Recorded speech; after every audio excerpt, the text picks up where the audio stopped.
Muito bem, vou fazer o meu vídeo com as referências de abril e maio, na realidade, porque no mês passado, no mês de abril, eu não produzi nenhum conteúdo nesse sentido, porque estava viajando e antes das remissões acerca daquilo que li, assisti e mesmo ouvi nesse período, uma breve alusão à viagem.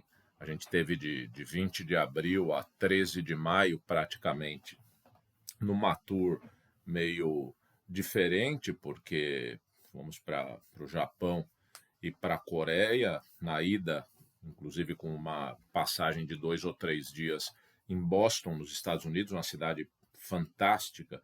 Choveu um pouco no domingo, mas deu para curtir muito.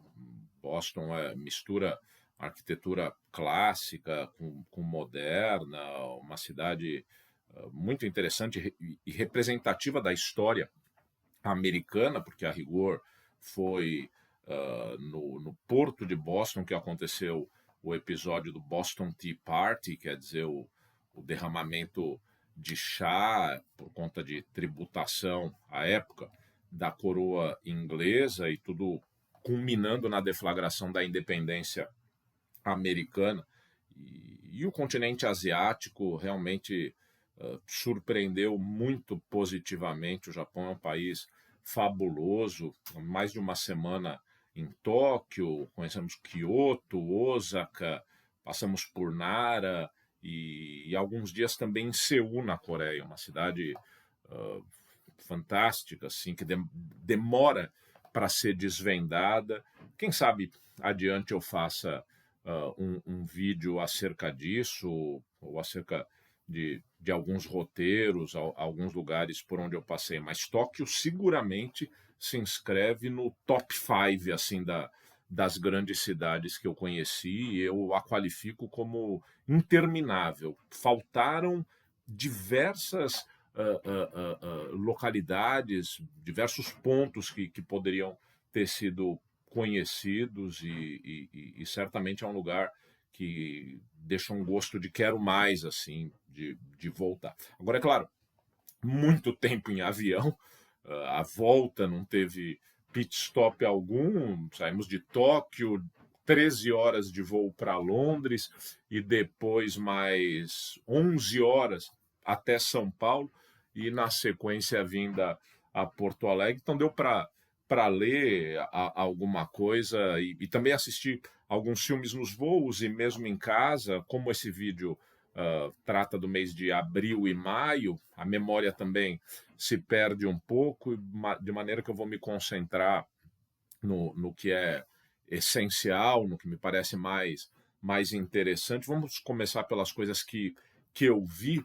Eu assisti o show de humor do Chris Rock na Netflix. Eu acho que vale muito a pena, não só pela forma satírica como ele trata diversos episódios da vida cotidiana, mas principalmente pelo final, no modo como o Chris Rock aborda aquele fato já relativamente antigo do soco que ele toma do Will Smith na cerimônia do Oscar. Ele vai fundo na questão, ele provoca, ele é incisivo, mas a conclusão dele é brutal, assim. Eu acho que somente assistindo, eu não dou spoiler, como sabe, e recomendo mesmo que vejam. Também assisti ao filme O Pior Vizinho do Mundo, com o Tom Hanks.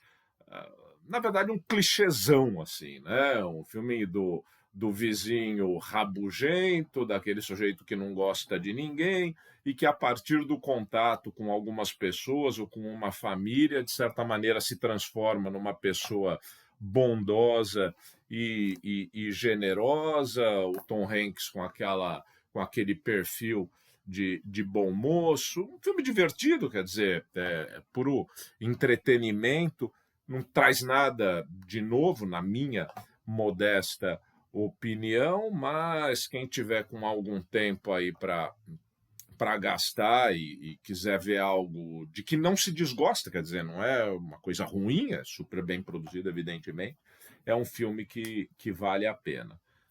Também vi o Tar. Tar é um baita filme, um filme muito forte, um filme muito interessante, de uma maestra, ou dir-se uma maestrina, que conduz uma orquestra e tem uma relação, em certa medida, opressora com seus músicos e, sobretudo, de assédio, particularmente em relação a algumas mulheres que atuam nessa mesma orquestra. Portanto, é um filme que trabalha com essa temática difícil e de maneira, por assim dizer, contraintuitiva, na medida em que coloca uma mulher como abusadora, e vale a pena, uma atuação, os atores e as atrizes trabalham maravilhosamente bem, é um grande filme, assim, um filme de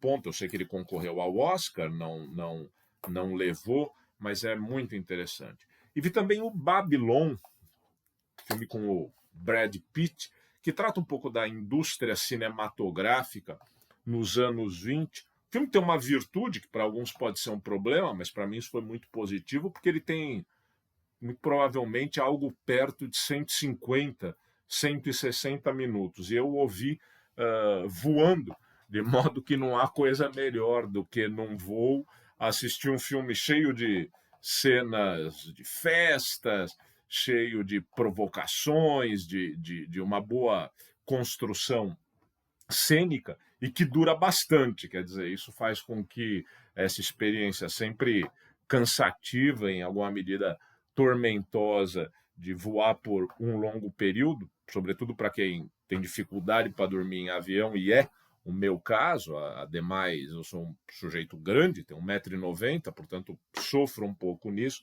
e esse filme facilitou um pouco as coisas. Eu acho que é um filme muito bem feito. Também tem algumas coisas que já assistimos noutras películas semelhantes. Concorreu ao Oscar do mesmo modo, e vale a pena. É um filme interessante e que eu acho bonito, assim, muito bem feito, esteticamente muito bem produzido. Em abril ainda, um pouco antes de viajar, eu normalmente falo dessas questões.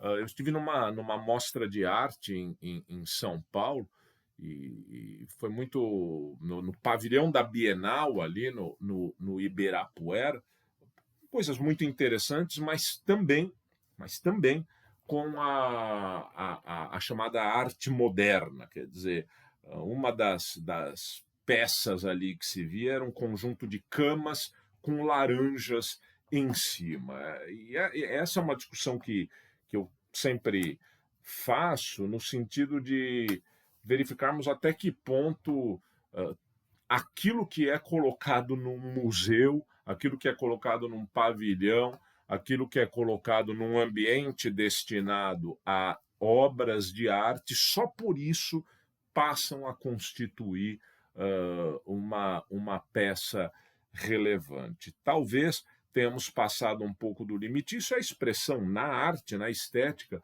do relativismo, quer dizer, daquela ideia de que tudo pode, de que as coisas têm um valor meramente instrumental, no sentido de que se alguém atribui àquela cama com a laranja por cima a caracterização de arte tratar-se-á. E eu realmente tenho alguma dúvida a esse respeito. Eu acho que houve uma diluição da estética, da mesma maneira que houve uma diluição, digamos assim, no campo dos valores e no campo da própria faticidade. Daqui a pouco eu vou referir um livro que trata um pouco disso, da própria faticidade, em que cada um é dono da própria verdade, e a objetividade das coisas se perde. E isso, a meu juízo, na minha compreensão, é uma das características do nosso tempo e não se trata efetivamente de uma característica boa.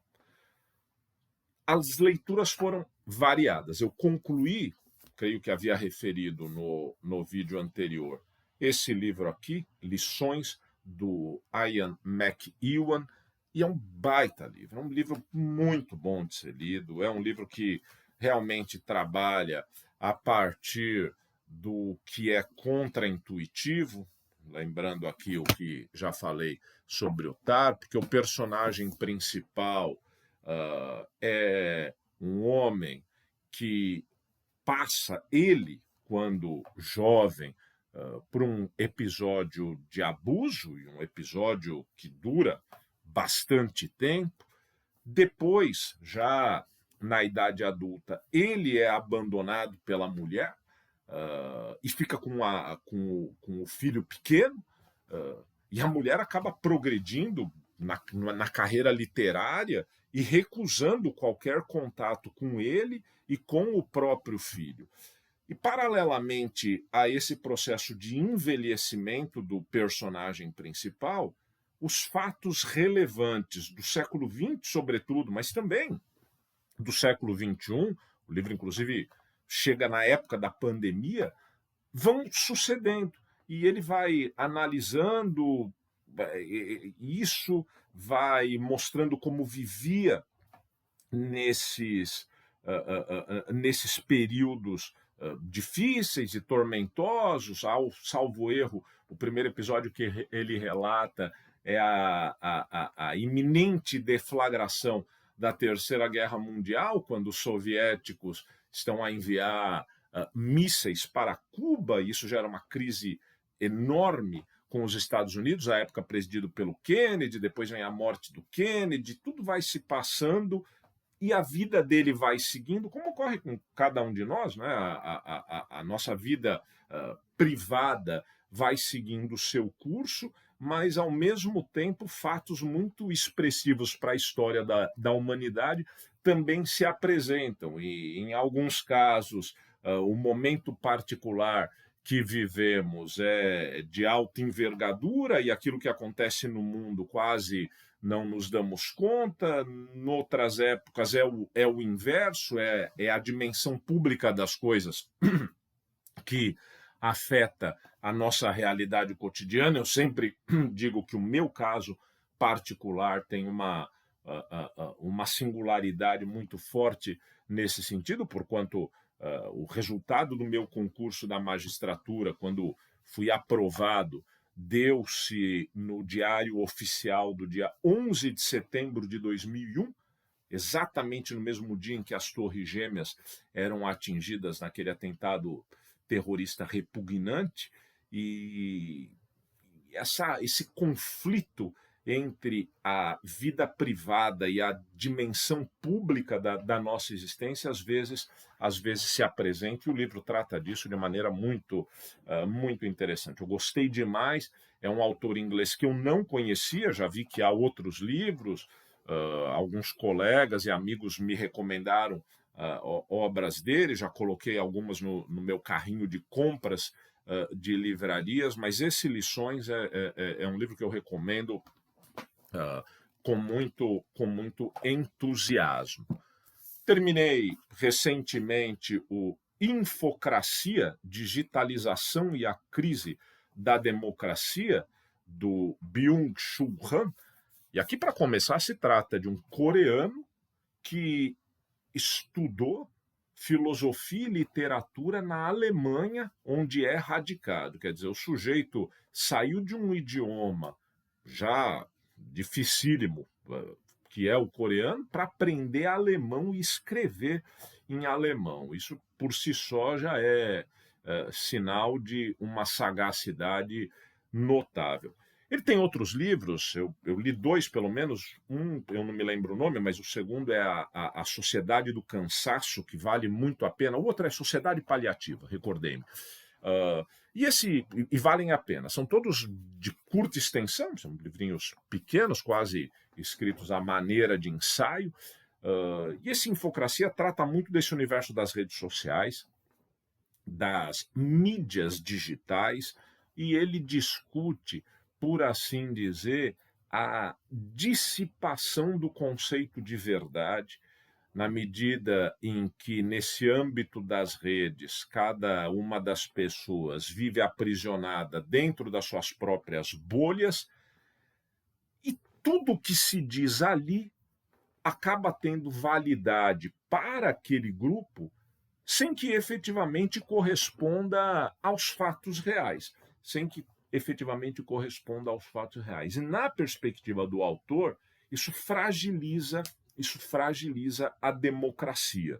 E ele trata muito do fenômeno Donald Trump nos Estados Unidos, e vale muito a pena ler. Um autor que está situado, digamos assim, no universo que habitamos hoje. É um grande analista da contemporaneidade, de modo que quem quiser perceber mais adequadamente o mundo que nos circunda, o mundo que nos rodeia, o Byung-Chul Han é um autor que eu acho muito relevante.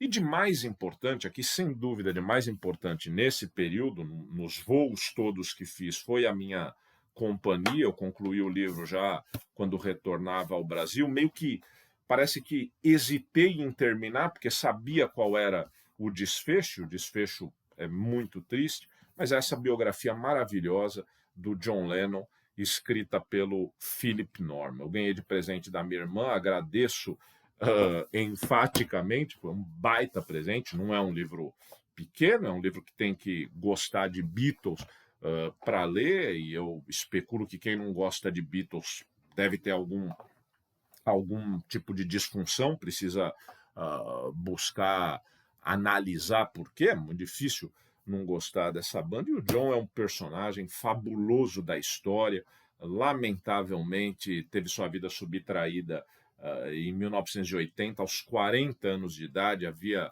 muito ainda que poderia, muita coisa que poderia contribuir. Não dá para resumir a vida do John Lennon num vídeo, que me tornaria completamente enfadonho. Eu quero fazer duas ou três notas assim. Primeiro, a questão do gênio musical. Uma pessoa capaz, em alguma medida, de captar o espírito do seu tempo e transformar isso em arte. Isso é simplesmente genial. Não se trata de um virtuose, de alguém que estudava guitarra ou composição musical, harmonia. Não, é uma questão que não se explica em termos racionais. Claro que a conjugação do talento do John Lennon com Paul McCartney, que é certamente o maior gênio musical do século XX, pelo menos na música pop, vamos colocar assim, produziu uma das coisas mais fascinantes, que é essa banda que terminou em 1970 e que ainda hoje é atual. Creiam-me, mesmo no Japão, em alguns lugares, era capaz de se ouvir os Beatles tocando. Havia músicas dos Beatles em um ou outro ambiente. Quer dizer, são praticamente 53 anos do final da banda, e ela segue aí encantando gerações. Mas um outro aspecto que eu acho relevante é que, se for medir numa certa perspectiva a figura do John Lennon do ponto de vista das suas relações privadas, muitos poderiam criticá-lo, porque o casamento dele com a Cynthia, o primeiro casamento, foi bastante tormentoso. Ela praticamente vivia oculta, dada a projeção que a banda teve. Ele se casou muito cedo com ela, de maneira que não foi uma relação conjugal que se poderia acoimar de saudável, vamos colocar dessa maneira.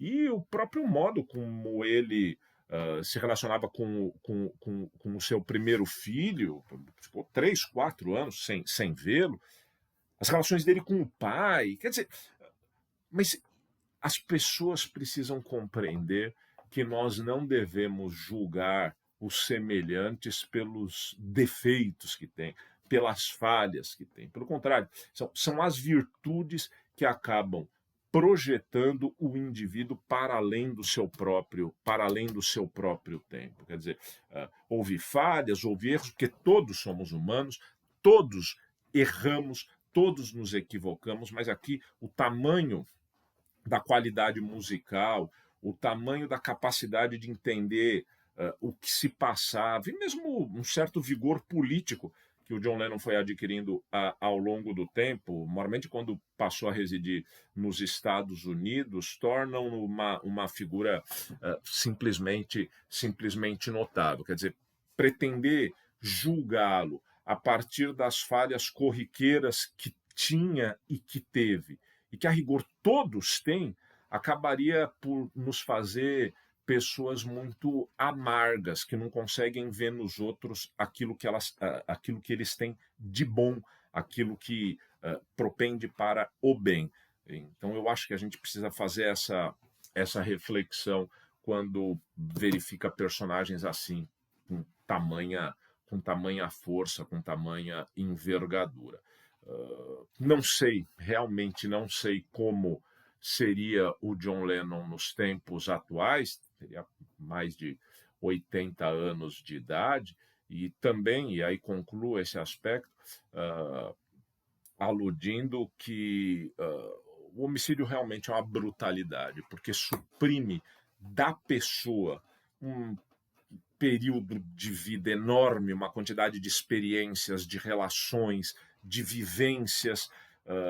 Eu comparo, às vezes falo isso até para meus alunos e alunos em sala de aula, vejam, Paul McCartney está vivo desde então, e notem tudo o que ele fez de 1980 para cá, quando o John foi assassinado, ou seja, tudo aquilo que o John Lennon perdeu de viver e tudo aquilo que o mundo perdeu por conta da supressão da vida dessa pessoa. E isso acontece, creiam, isso acontece em medida diferente, por óbvio, quando todo e qualquer homicídio se passa. Quer dizer, para a família daquela pessoa vitimada por um crime de morte, o que se tem ali é um John Lennon. Dentro do âmbito das suas capacidades, balizas e limitações, também muita coisa se vai deixar de viver.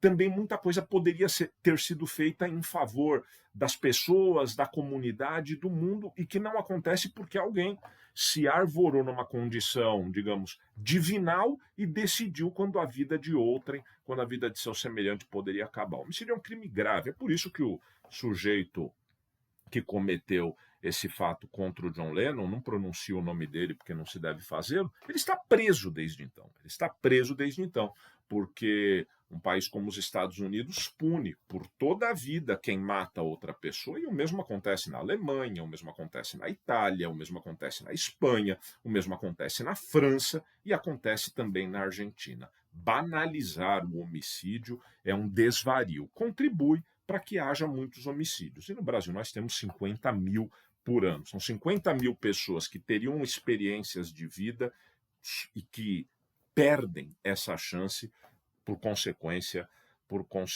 de outros. Séries. Assisti, na verdade, uma série que se chama Treta, uma série de que um pouco a dizer, uma série confusa, não gostei, vi muito, é uma série que fez um certo sucesso na internet. Eu achei ela simplesmente confusa, é uma espécie de looping, depois que um sujeito bate no carro de determinada mulher, eles passam a se agredir mutuamente, aquilo vai crescendo progressivamente, atingindo as raias do surrealismo, e, enfim, eu achei uma série dispensável, posso estar enganado.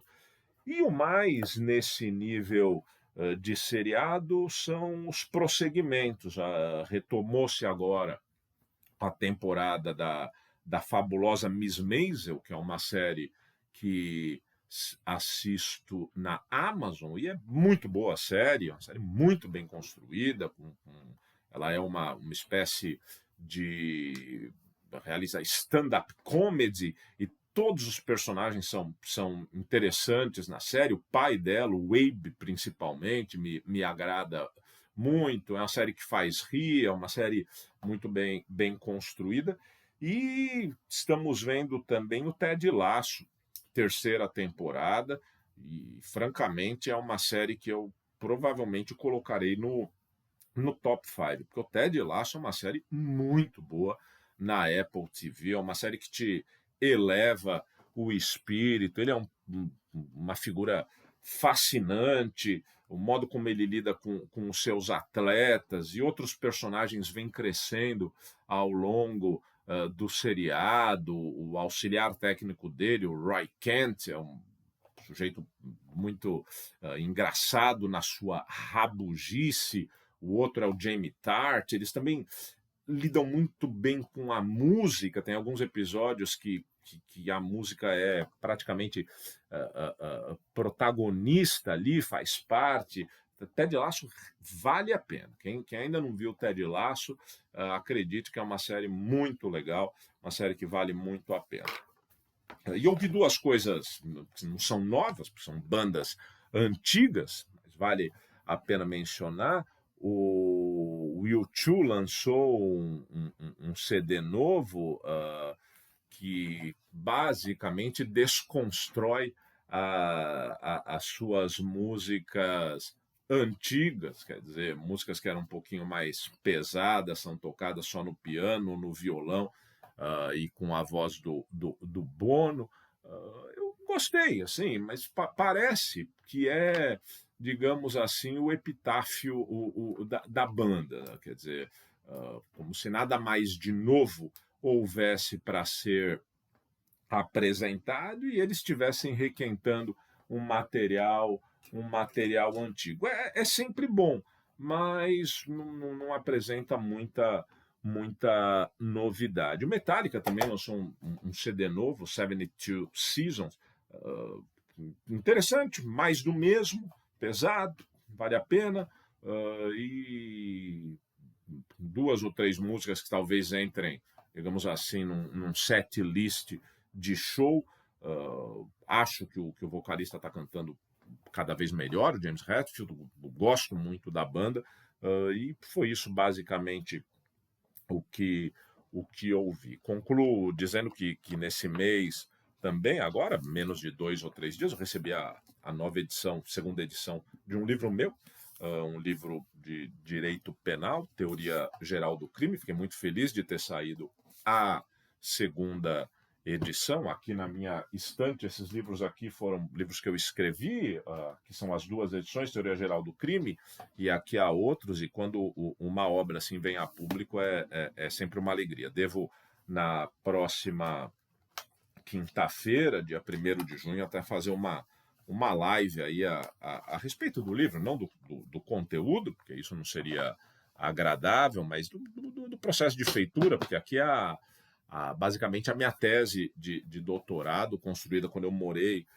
em Portugal e no retorno depois, nos anos que se seguiram, e consequentemente isso traz uma lembrança da época em Lisboa, que foi muito interessante, muito proveitosa. Então está aí no mercado, no Teoria Geral do Crime. Se alguém tiver interesse, eu ficarei muito feliz. É isso. No mês de junho, talvez o conteúdo seja um pouco mais amplo, porque essa viagem realmente ocupou muito do tempo, inclusive nos preparativos, né? Porque viajar para o Japão não é nada simples, de modo que eu gastei muito tempo lendo guias de viagem, assistindo vídeos no YouTube para que tudo desse certo como deu. Um grande abraço e nos vemos na sequência.